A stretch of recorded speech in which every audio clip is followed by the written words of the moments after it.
Today is January 4th, 2025, and I am at Lake Carlos State Park in Douglas County, Minnesota.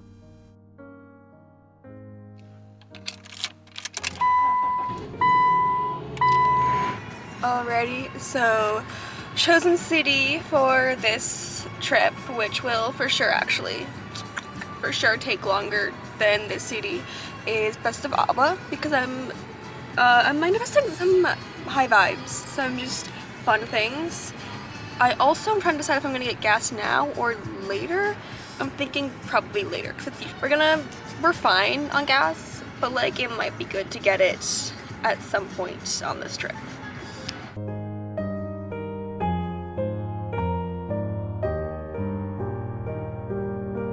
Talked to the park ranger, got a map, and also a sticker for the car. They were out of mini stickers. I wanted to go with my water bottle. Didn't have any. So, got a map. We're going to take the Hidden Lake trail around Hidden Lake, which is the smaller one next to Lake Carlos, but it does actually pass right by Lake Carlos as well. You can't read this backwards. And then we might take the full one, so it'd be about 2.9 miles, and then we'll see where we're at. I did put my hat on because it is -2 degrees right now in Carlos, Minnesota, which for my Celsius folks is about -18, -19 degrees. So I'm gonna take a little drive to the trailhead and get going.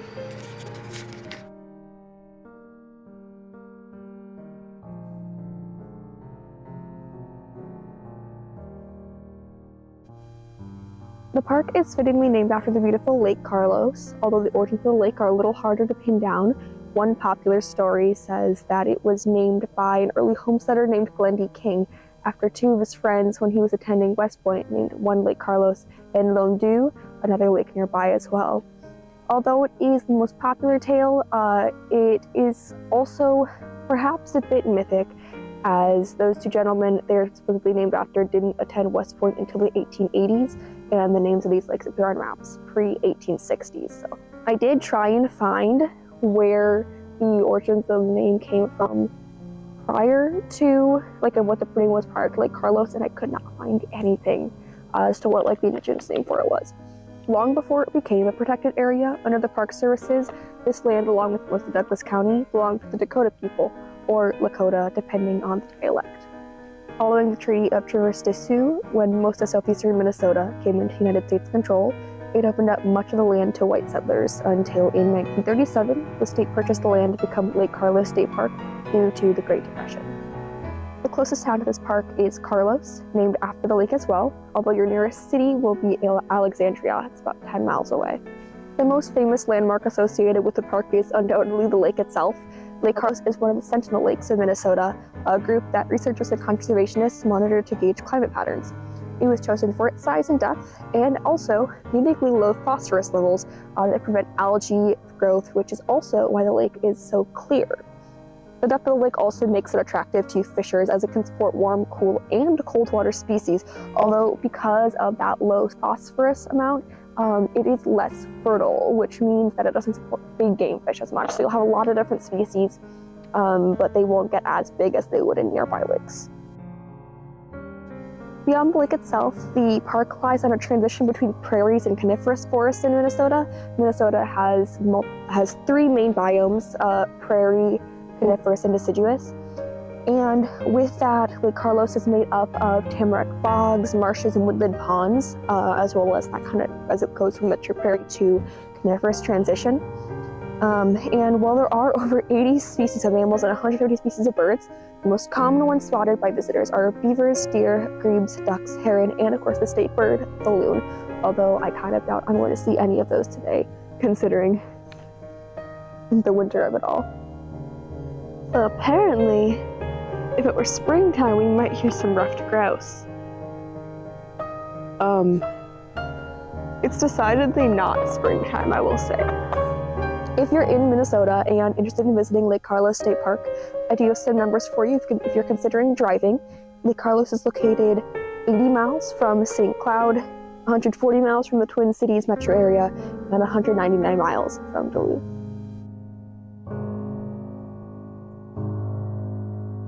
On my map, like I said, we're going on the Hidden Lake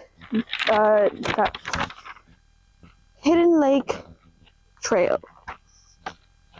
Yeah, Hidden Lake Trail. There's also a loop for the Red Oak Trail, which adds about a mile onto it. It's a little snowy, but not too bad. And I got my hiking boots, so I think it'll be fun. I might end up seeing some skiers because this park has cross-country skiing when the season is right. There's not like a ton of snow, so I doubt skiers are out yet because they're still getting up the summer map and not the winter map because of that. So in the summer, we can do horseback riding here.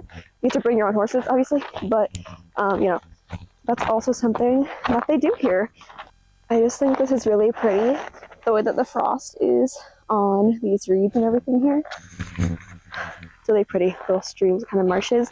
Besides, obviously, the lake, it also has like tamarack bogs and marshes and woodland ponds.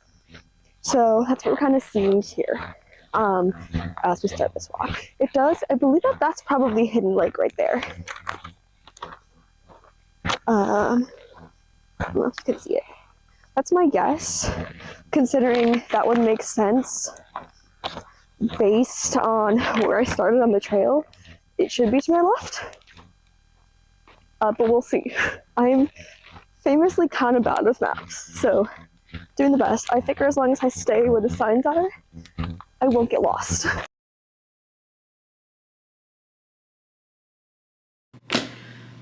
I have some deeply tragic news from the future.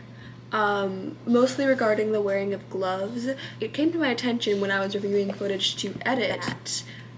When you are wearing gloves, the mode button and the on-off button are in fact much closer to each other than they are when you are just normal holding the camera.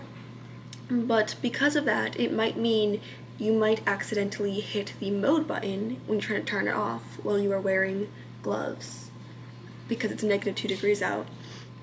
After that, end up shooting the entire section where you realized you were on the wrong trail and got lost and talked about what you liked and didn't like about the park. In slow quick mode, doesn't record audio and doesn't record video correctly. So we are going to work on my little journal page because I'm making just like little kind of stuff about each park as I go to them. Well, I tell you about how I got lost immediately. So, I mean, first thing, saw what I stamped. So if you don't know, there's something called the State Park Passport Club, and you buy like a little booklet, and every single state park and recreational area has a stamp there's one outside the visitor center. Once you've completed it, there's 75 total, you completed 25 nights, there's a thing, and then once you get 75, there's a plaque. Here it is, but I'm using them for here as well. So I'm gonna go ahead and just kind of log things that happened, doodle a little, and tell you about what happened.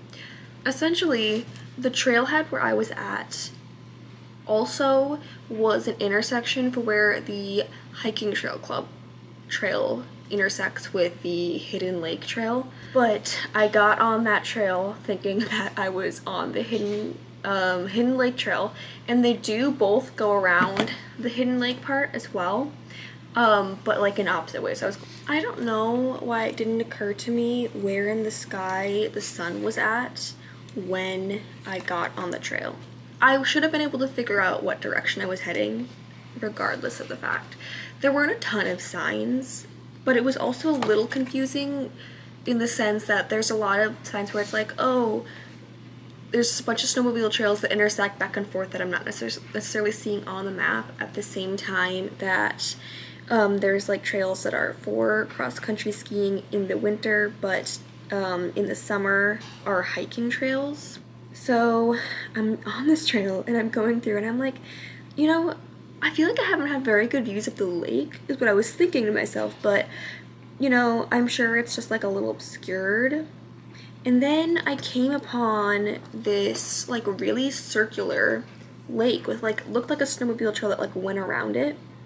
And I was like, that's weird. That's like, ostensibly that might be Hidden Lake, but Hidden Lake is not a perfect circle. This looks like a skating rink or something. I don't know why it's here.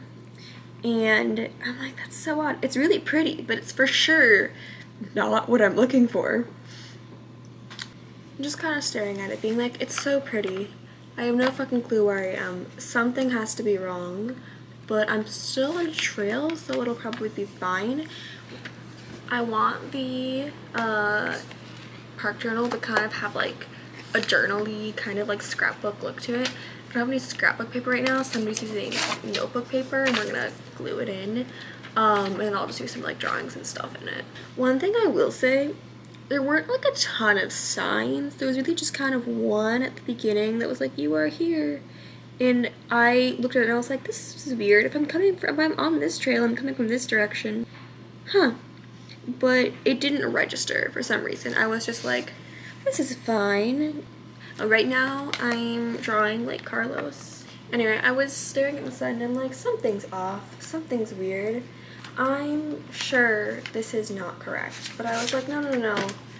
You're just bad at maps. Just keep walking. It's a loop. You'll get back to where you're going. I got past that pond and basically found a sign being like, upper campground, lower campground. And I'm like, oh ho! Something is very wrong. I should have been walking. It should be in the opposite direction. From where I started, the trail goes down this way. Campground's far from where I started here, would have been up this way. Something is amiss. So I'm like, okay. I'm just gonna take one of these paths and we'll see where I end up. And where I ended up was basically kind of meeting back up with the road that the cars are, like a driving road that takes you back to the trailhead. So I'm like, okay, I'm gonna follow the hiking trail that's along this way, and I'm sure I'll meet back up with it there. I kind of did. That trail ended pretty abruptly. I had to cross the street and go the other way, where I ended up lake, and I recorded a whole bit by the lake, talking about how you could hear the ice shifting on the lake. If you've never heard the way that lakes sound when like the ice is shifting on it, it's this really kind of horror movie. Like, if you don't know what it is, it sounds like something from on high is coming for you, but like it's around you. I think it's a really fun sound. Most people are like, that's creepy as shit. Anyway, I made it back to my car.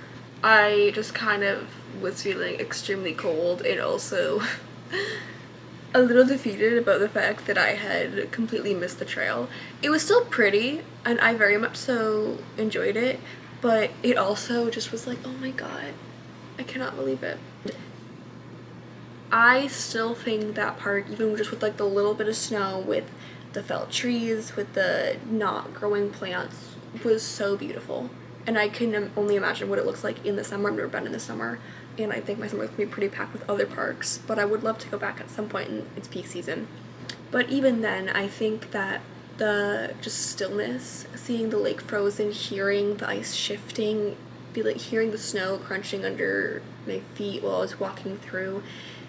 I only saw one other person hiking the entire time. It was such a stillness to just kind of be alone there. And it was a really, really beautiful thing. Here's a scrapbooking little thing. I just added some marker to my notebook paper to make it look a little bit more fun. So this one's got green. I feel like this is kind of like a disappointing ending to like a first video.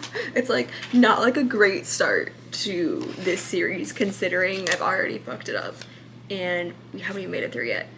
I'm cutting up my map because there was a cute picture of the lake on it, and the only footage I have of the lake is in the slow quick. I drew a fish. You're supposed to be a largemouth bass. Never claimed to be an artist. I think I'm gonna draw a loon, and then maybe a beaver.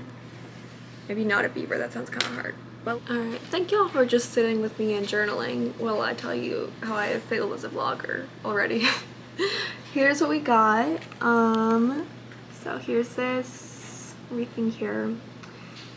I know there's a blank spot. I'm gonna fill that in with stuff later. Probably after I visit more parks, I'll figure out. I mean, I know what I'm gonna put there, but I need to wait to do that. Other than that, I think that's a wrap on Lake Carlos State Park. Okay, I would recommend going to it in the winter if you are a cross-country skier, because it seems like the trails are good for that. If you're not and you just like hiking, I would maybe save this one until the lake thaws. But I definitely recommend it. I don't think it's not a bad park by any means. It seems like it's very much so like maintained. Everything looks very nice. It just happened to be I got lost because I'm really bad with maps and it was cold. That's my review, but I will see y'all next week with another park or two. What, doubleheader this early in the year? That's crazy. Okay, bye. I'm hoping this doesn't look dumb.